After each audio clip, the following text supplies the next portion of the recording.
benvenuta Elena Donazzan, uno dei rari politici che quando i politici parlano dell'azienda parlano del sarchiappone. Sapete voi cos'è il sarchiappone? Nessuno lo sa, appunto, parlano di quella cosa lì. Elena la vedo sempre in aziende a metterci il naso, a partecipare e così via. E quindi lei conosce tutti noi, conosce questi signori che fanno gli imprenditori, cioè quelli che bisogna onorarli perché questi non si sono suicidati, giustamente, perché la maggioranza nel Veneto, 140 per stare ai numeri, 140 si sono suicidati. Invece qui abbiamo gente che sta benissimo, ve l'assicuro, sia dal punto di vista salutistico e sia dal punto di vista economico, il che così. Mi chiamo Antonio Bicciago, sono laureato in psicologia all'Università di Padova e sono nelle aziende da una trentina di anni. Le aiutiamo le aziende a scegliere i loro uomini, il personale, e a migliorare i risultati che questi signori portano nelle aziende. Con scarso successo, bisogna dirlo, non è grande. Qui ho sentito parlare bene, lo psicologo così si atteggia ok, ma contiamo poco. Io sono stato assunto alla Glaxo e sono andato via subito, cioè dopo 10 anni e dopo aver assunto 2200 persone, perché ho capito che non sarei mai diventato direttore generale. Una delle più grandi aziende del mondo, io sono andato quando era piccolina, aveva 500 persone, diventavano direttori generali tutti, ma non gli psicologi, o comunque non quelli che studiavano psicologia, che si laureavano in psicologia. I ragionieri sono buoni candidati a diventare direttori generali, i commercialisti fanno di fatto i direttori generali, loro sono Mensi qui, che è un super ragioniere e direttore generale di tutto, perché ogni volta che parli con la Mainetti, per esempio, bisogna sempre essere ossequiosi al dogma Mensi, se no non vai da nessuna parte. Anche questa è una cosa che dovevo dire e la dico qui. E quindi io ho detto faccio l'imprenditore, perché se no com'è che faccio a guadagnare o a incassare 50.000 euro al mese? Non si può. Facendo lo psicologo è difficile, allora ho fatto l'imprenditore e il mio ruolo quindi è quello un po' meno di psicologo e un po' più di imprenditore. Questo mi consente di avere nei confronti della psicologia che amo, che adoro e che Sasha mi riconosce ancora il mio vero psicologo che lavora allo studio Bicciago, mi onora di dirmi che in realtà conosco un po' di psicologia, però mi piace anche vederne i limiti, caspita, non si diventa direttori generali. Perché abbiamo, secondo me, la psicologia un campo troppo vasto e troppo concorrenziato. La psicologia è vasta, è un tipo di sapere vasto. Secondo, alcune persone di buon senso, ma questo è da sempre, il primo trattato di psicologia l'ha scritto Aristotele e si chiama De Anima, e anche lì vedete un po' di confusione, no? Anima, mente, tutte cose che sono molto criticate, non c'è una buona definizione di mente. E un grande veneto, Silvio Ceccato, uno che ha scritto 37 libri, uno che quando è venuto a Milano l'imperatore del Giappone ha detto voglio parlare solo con una persona, è Silvio Ceccato, diceva pressappoco, per rendere conto della complessità di un concetto di cui noi ti dobbiamo occupare, o qualcuno di noi si occupa, non io, la mente mente. La mente è un concetto forse non necessario, il cervello pesa 1,4 kg, la mente che ne è il prodotto è più difficile da pesare e talvolta mente. Non vorrei essere ridotti a livello della psicologia che si occupa, della filosofia, che si occupa quasi esclusivamente, come dice un grande filosofo italiano Emanuele Severino, di cose di cui non abbiamo una buona definizione. Quindi ci occupiamo di cose un po' vaghe, e nelle quali c'è una grande concorrenza. Qual è l'astrologo che non pretende o non pensa di essere bravo psicologo? E io ho anche una zia che è qualche fattucchiera anche alla televisione di notte tardi, parla come se fosse una grande psicologa, quindi una concorrenza smodata. Per non parlare degli imprenditori, io qui vicino a me uno che ha scritto 3 libri, che non rappresenta per niente il Veneto ignorante, che è molto colto e che quando parlo di psicologia mi sento un po' a disagio, e anche Sasha, che devo recitare perché è iscritto all'albo, dice quando parli con Pisi devi stare attento a come parli perché ne sa più di noi, oppure arrancando un po', informandoci, magari ne sappiamo anche noi. Però bisogna stare un po' concreti, e io sono venuto qui anche, uno dei motivi per cui ringrazio l'associazione degli psicologi di avermi invitato, e sono venuto qui per incoraggiare coloro che sono laureati in psicologia. Non fosse altro una di quelli che lavora nel mio studio da un po' di tempo, e che è Elena qui vicino, e che è bravissima, è così brava, ed è giusto che trovi un ruolo e una funzione, perché escono da quella facoltà lì. Io ne ho citati solo 2, ma adesso bisogna citare anche la Maculan, bisogna citarne altri. Scalambrin c'è, è venuto qui Scalambrin? No. Bene, il nostro psicologo padovano, aiutarli a trovare la specificità, cioè perché questi signori, alcuni dei quali sanno di psicologia tanto come noi, o almeno tanto come me, ci dovrebbero chiamare. Allora vi dico cosa dovrebbe fare Elena, ti dico per essere concreti cosa devi fare. Quando siamo andati con Sasha a trovare questo signore qua, Sasha mi ha detto subito e ha capito, dobbiamo tirare fuori qualcosa di nuovo, di rilevante, forse di mai visto, perché sennò quello soldi ne ha tanti, ma se li tiene non ce ne dà, ed è il massimo della sciagura per uno psicologo o anche per un non psicologo. Quindi abbiamo tirato fuori, sapete cosa ci ha costretto a inventare questo signore qua?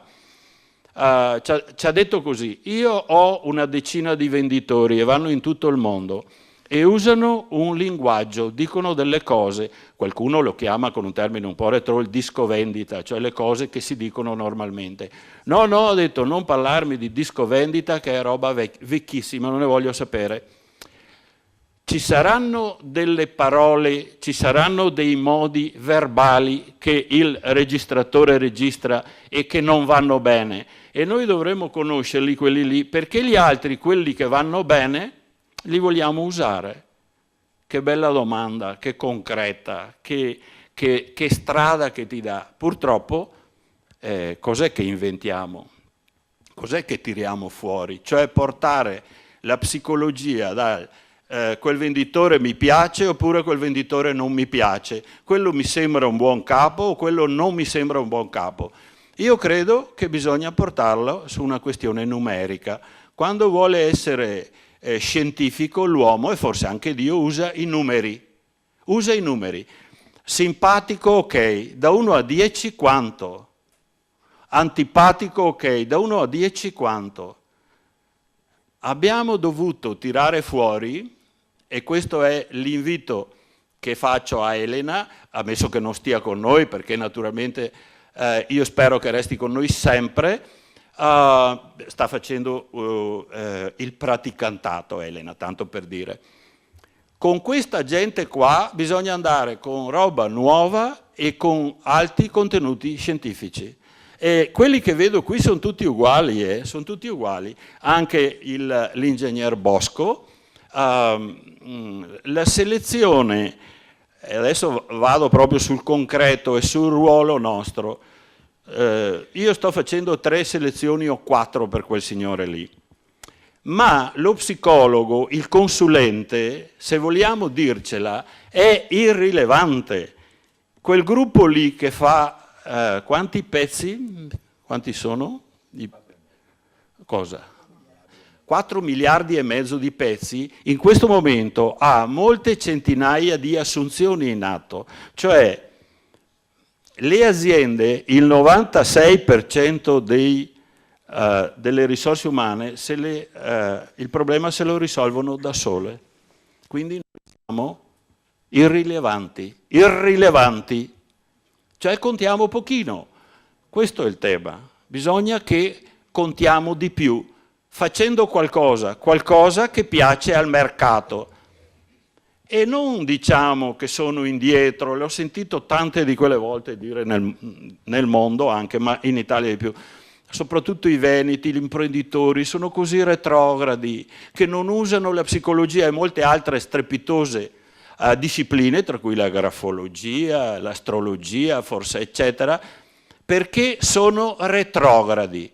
Io non credo che sia così. Io credo che uno sforzo di marketing per mediare bisogna che lo facciamo proprio noi psicologi, proprio voi psicologi, perché noi lo facciamo, noi quasi psicologi o non psicologi. Perché il bellissimo corso che ha fatto la Valentina Maculan, di cui vi ricordate, l'ho venduto io. Quindi il business ha il suo peso. Il business ha un grandissimo peso. Cosa bisogna fare per andare d'accordo con questa gente qua? Non far finta di sapere cose che non sappiamo, e ce n'è tante. Non far finta di sapere scegliere i venditori, non li sappiamo scegliere. Il 54% dei venditori scelti da una struttura, non la mia, se sbagliassimo così tanto forse non esisteremmo, forse non avremmo 44 selezioni in corso in questo momento, vengono sbagliate. Trovare fuori un venditore, mi spiace che non sia venuto qui, uno che ne ha 600 di venditori, che è un mio cliente, perché quello è un paradigma, un prototipo, un emblema. Tutti dicono che è difficile, è o non è difficile assumere un venditore? Tutti mi dicono che lui ne ha 600, quindi non devi andare a fare quei discorsi lì. Non dobbiamo noi andare a insegnare qualcosa, cioè dirgli quanto difficile, perché lui ne ha 600 e alcuni glieli stiamo trovando noi in questo momento, in questo preciso istante. Quella volta lì, per beccare alcune decine di migliaia di euro da questa prosperosa azienda, abbiamo dovuto portarli nella macchina della verità del Milan Lab. Voi sapete che un certo Ancelotti, che è un ex allenatore del Milan, aveva la mania della psicologia e ha usato una macchina che chiamano la macchina della verità, che in realtà è una macchina per misurare lo stress. Alcuni dicono che un certo Kakà, che qualcuno gliel'ha venduto a Real Madrid e poi si è rivelato un flop proprio perché aveva livelli di stress assolutamente insostenibili, e allora loro hanno detto: con questi livelli di stress, anche se Kakà non va da nessuna parte, sarà un caso. È andato un paio d'anni a Real Madrid ed è tornato indietro per un quarto del prezzo. Questa è la scienza, questo è il sapere. Quello che porta una misurazione. Lo stress è una cosa, ok, quanto si può misurare? E casualmente, per una serie di motivi, la macchina della verità del Milan Lab, che nessuno può acquistare, perché 3 anni fa, è stato 3 anni fa che abbiamo fatto, Sasha? Sì, 3 anni fa, costava 1,5 milioni, quindi l'abbiamo affittata, si trovava a Bassano per qualche motivo. Cosa vuole sapere un imprenditore che noi possiamo dare? Vuole sapere le parole esatte. È un po', se vogliamo, superficiale dire le parole esatte. Conterà il clima nella compravendita, ma contano anche le parole esatte. Ci sono delle parole che proprio non vanno bene.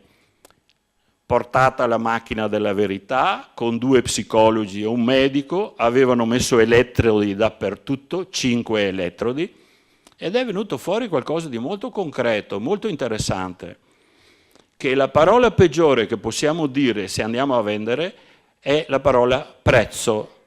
Ecco che a mio avviso, che la scienza scende dall'albero. Lui mi fa una domanda precisa e noi gliel'abbiamo data.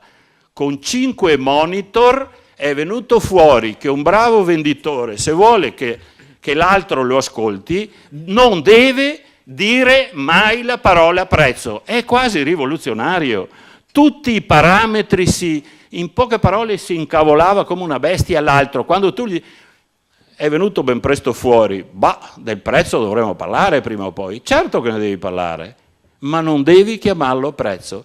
La seconda cosa è stata cinese, chissà perché quando tu nomini la parola cinese, l'altro, l'interlocutore, perde il lume della ragione. Bene, non è una bella cosa dare in mano un messaggio umile e concreto come questo ai suoi venditori, perché ce l'ha chiesto con pervicacia e perché noi ci sentivamo in dovere di aiutarla, questa azienda, che è uno dei pochi imprenditori che ha le mani bucate ed è anche ricco, perché di solito chi... Ah no, mi dice sempre di non dirlo perché ci sono motivi di sicurezza evidenti. Elena, quindi, questi signori qui che hanno un'aria bonaria non lo sono affatto, non lo sono.